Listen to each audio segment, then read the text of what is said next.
So hello everyone, आज हम करने वाले हैं क्लास 11 की पोएम नंबर 3 जिसका नाम है the voice of the rain. इसको लिखा है वॉल्ट व्हिटमैन ने। अगर मैं बात करूं चैप्टर के बारे में और राइटर के बारे में तो ये हमारे अमेरिकन राइटर रह चुके हैं। और मैं बात करता हूं, ये सिर्फ राइटर ही नहीं, जर्नलिस्ट भी थे और एसेइस्ट भी थे, यानी कि जो ऐसे वगैरह लिखा करते थे और पोएट भी थे। इनको हमेशा फ्री वर्क इन्होंने हमेशा काम किया है। इट मींस ये चैप्टर के अंदर, पोएम के अंदर ये कम से कम राइमिंग का यूज करते थे। इनको फ्री वर्क हमेशा ज्यादा पसंद आया है और कम से कम भी पोएट्री डिवाइस यूज करते थे। तो ये चैप्टर के बारे में बात करने वाले हैं, the voice of the rain. It means earth के बारे में और एक बारिश के बारे में, दोनों में कनेक्शन क्या है। चैप्टर के स्टार्ट करने से पहले मैं एक चीज समझाना चाहूंगा आपको। मैं the voice of the rain, मैं वॉइस वहां पे वर्ड यूज किया गया है। वॉइस का मतलब होता है आवाज, यानी कि जो इंसानों की, जो लिविंग थिंग्स की होती है। लेकिन अगर मैं किसी ऑब्जेक्ट की बात करता हूं, किसी चीज की बात करता हूं, वहां पे जो साउंड आता है उसे साउंड बोलते हैं, ना कि वॉइस बोलते हैं। तो यहां पे क्या हो रहा है, एक थोड़ा छोटा सा पोएट्री डिवाइस यूज किया गया है। वॉइस और जो रेन होते हमारे एक नॉन लिविंग थिंग्स है। तो यहां पे कंपैरिजन किया गया है एक लिविंग थिंग्स की चीज को किससे किया गया है, नॉन लिविंग थिंग्स से। तो मैं जान सकता हूं कि ये कौन सा पोएट्री डिवाइस है। अगर आपको पता है तो कमेंट बॉक्स में जाके बताएंगे मुझे कि कौन सा पोएट्री डिवाइस यहां पे यूज किया गया है। चलिए बाकी स्टार्ट करते हैं।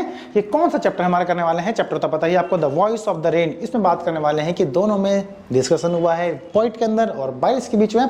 तो जो उन्होंने डिस्कस किया है, बात किया है, यहां पे बताया गया उसके बारे में। चलिए टाइम वेस्ट ना करते शुरू करते हैं। एंड हु आर यू, इसका मतलब यू है। Said I to the soft falling shower, यानी कि जो बारिश गिर रही है। राइटर ने पूछा कि तुम कौन हो, कहां से आए हो, कैसे क्या हो। तो वहां पे क्या होता है, जवाब मिला है।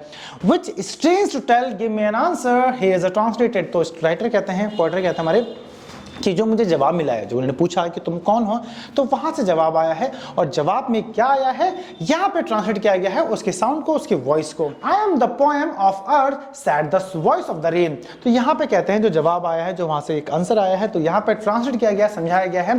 Eternal I rise impalpable out of the land and the bottomless sea. यहां पे दो का मतलब, जैसे मैंने आपको बताया, दो यू होता है। स्ट्रेंज का मतलब अजीब हो गया है, इटर्नल का मतलब हो गया अनंत, जो कभी खत्म ना होने वाली चीज। बारिश कभी खत्म हो सकती है। आपने वाटर चक्र सुना होगा ना, जो होता है लाइक पानी होता है नदियों में, समुद्र में जाता है, वहां से उठ के भाप बनता है, देन वापसी जाता है, वो एक सर्कल चलता रहता है। तो क्या कभी इटर्नल, क्या कभी कुछ खत्म हो सकती है, कभी खत्म नहीं हो सकती है। इम्पैबल का मतलब होता है ऐसा है, लाइक कभी आप उसको बारिश को टच भी नहीं कर सकते ना, जब वो बन के ऊपर जाती है, कभी टच भी नहीं कर सकते। तो कहते हैं इटर्नल आइज, मैं अपने आप को ही जन्म देते रहती हूँ। Impalpable out of the land and the bottomless sea, जो समुद्र है, जहाँ पे कोई सी गहराई नहीं है, कोई तहत नहीं है, ठीक है। तो वहां से वो हमेशा उठती है और जाती है, कभी ना टच कर सकते, हमें पता लगता भी नहीं है कब ऐसा हुआ कब नहीं हुआ। तो कहते हैं ना, मैं वो हूं, तो मैं कौन हूं, I am the poem of earth. आगे बात करते चैप्टर के बारे में। अपवर्ड टू हेवन, हेवन का मतलब बादलों को बोला गया है, ऊपर की तरफ। कितना कितना सुंदर नजारा होता है। तो upward to heaven whence vaguely formed, vaguely formed का मतलब क्या होता है, अनिश्चित रूप से। यानी कि देखो बादल का कोई शेप होता है, जो बारिश का क्लाउड वगैरह होते हैं, स्काई, क्या कोई शेप होता नहीं, ये अपने अपने शेप में होते हैं। किसी भी चीज देखो यहाँ पे मैंने दिए हुए, जैसे कि का कोई शेप नहीं होता, ये अपने ही शेप में रहते हैं। तो कहते हैं वेगुअली फॉर्म्ड ऑल टुगेदर। देखो सब अलग अलग है ना, change and yet the same. सारे बादल अलग होते हैं, स्काई सब चेंज होते हैं, कोई सेम शेप में नहीं होता, कोई सेम शेप में नहीं होता, कोई सेम चीज नहीं होती, बट स्टिल वो सारे सेम होते हैं। काम तो सारे सेम ही करते हैं ना, जैसे कि आप तुम सारे स्टूडेंट्स अलग अलग हो, बट पढ़ता कोई भी नहीं है। आगे बात करते हैं। I descend to leave the droughts atoms and dust layer of the crop. देखो जब वो बारिश आती है, जब बारिश नीचे आती है तो क्या होता है, देखिए जितनी हमारी धूल मिट्टी होती है, एटम्स का मतलब होगा ना, छोटे कण होते हैं जो होते हैं, ठीक है, परमाणु या छोटे कण होते हैं मिट्टी वगैरह के, या फिर जो भी हमारा पॉल्यूशन करते हैं, जब वो नीचे आते हैं तो क्या होता है, वहाँ पे सब चीज शांत कर देता है ना, वो क्लीन कर देता है पूरी तरह। तो वहाँ पे क्या बोलता है, डिसेंड का मतलब हो यहाँ पे नीचे उतरना है। इट मीन्स जब वो बारिश ऊपर से नीचे आती है तो वहाँ पे क्या होता है, सबको नीचे शांत हो जाता है, मौसम पूरा क्लीन हो जाता है, साफ सुथरा हो जाता है, ठीक है। एक पोएम मिल रही है ना, तो बता रहे हैं। And all that in the them without me were seeds only latent unborn. Latent का मतलब क्या होता है, छुपा हुआ। अब ध्यान देंगे, जो बीज होता है, बीज के अंदर देखो छोटा बीज होता है, उसके अंदर कितना बड़े पेड़ पौधे होते हैं। इट मीन्स ऐसा कहना चाहते हैं, सिंपल सी बात है, अगर किसी भी बीज को अगर थोड़ा सा पानी मिल जाएगा, मॉइस्चराइजर मिल जाएगा, तो बड़ा हो जाएगा ना। और जब तक जंगल में, सिंपल सी बात है, जंगल में कोई खेती करने तो जाता नहीं वहां पे जाके पेड़ पौधे उगाने के लिए, तो वहां तो अपना आप उगता है। तो अपना आप कैसे उगेगा, जब तक बारिश नहीं आएगी। जब तक बारिश नहीं आएगी तो पानी नहीं मिलेगा, पानी नहीं मिलेगा तो कैसे रह जाएंगे, वो छुपे हुए रह जा पाएंगे। सो लेटिन का मतलब होता है छुपा हुआ। अनबॉर्न, जब तक वो बारिश नहीं आएगी, उनके बिना वो सिर्फ एक छुपे हुए, सिर्फ एक बीज ही रह पाएंगे। उनकी किसी भी फॉर्म में ये पेड़ पौधे वो चेंजेस नहीं हो पाएंगे। तो यहाँ पे क्या कहती है बारिश, and all that in them without me were seeds. अगर बारिश के बिना क्या है, सिंपल सी बात, सीड ही तो है। एक पल के लिए एक ऐसा समय आएगा जहां वो सूख कर खत्म हो जाएंगे, कुछ नहीं हो पाएगा। लेकिन अगर बारिश आएगी तो वो पौधे बन जाएंगे और बड़े हो जाएंगे। नेक्स्ट जहाँ पे चलते हैं हम, and forever by day and night I give back life to my own origin. Simple सी बात है। और लैटिन का मतलब बता दिया ना आपको। ओरिजिन का मतलब होता है उत्पत्ति करना, इट मीन स्टार्ट करना, रिक्रिएट करना। तो वो चाहे दिन हो चाहे रात हो, जब बारिश क्या होती है हमेशा अपने आप को एक तरीके ना जन्म देते रहती है। चाहे दिन हो चाहे रात हो, वो खुद ही अपने आप को एक फॉर्म होता है ना, एक भाप के रूप में वो चेंज होता रहता है। वो हमेशा दिन रात काम करता रहती है।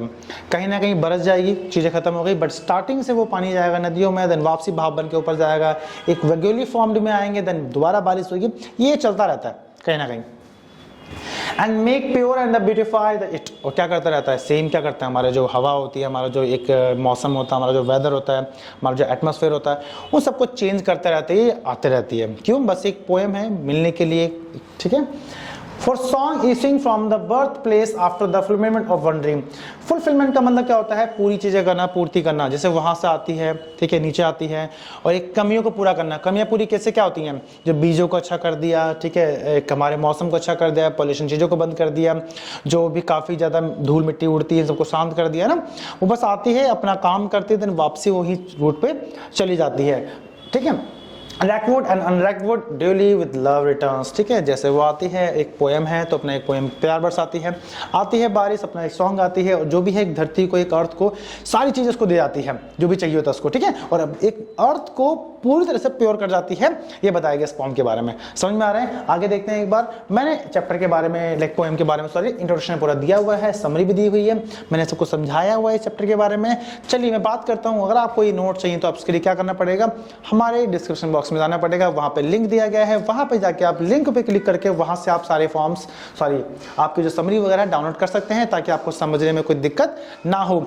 आप समझेंगे और आप सीख पाएंगे। और अगर आप हमारे चैनल पर नए हैं तो मैंने पुरानी वीडियोस भी कुछ अपलोड की हुई हैं, यानी चैप्टर्स के बारे में, तो आप वहाँ जाके वीडियोस को देखिएगा और अपने दोस्तों के साथ शेयर जरूर कीजिएगा। और अगर आप हमारे चैनल पर नए हैं तो चैनल को जाके सब्सक्राइब जरूर कर लीजिएगा। चलिए मिलते हैं नेक्स्ट वीडियो में कुछ नई चीज़ों के साथ, कुछ नई चीज़ें सीखेंगे। Bye bye.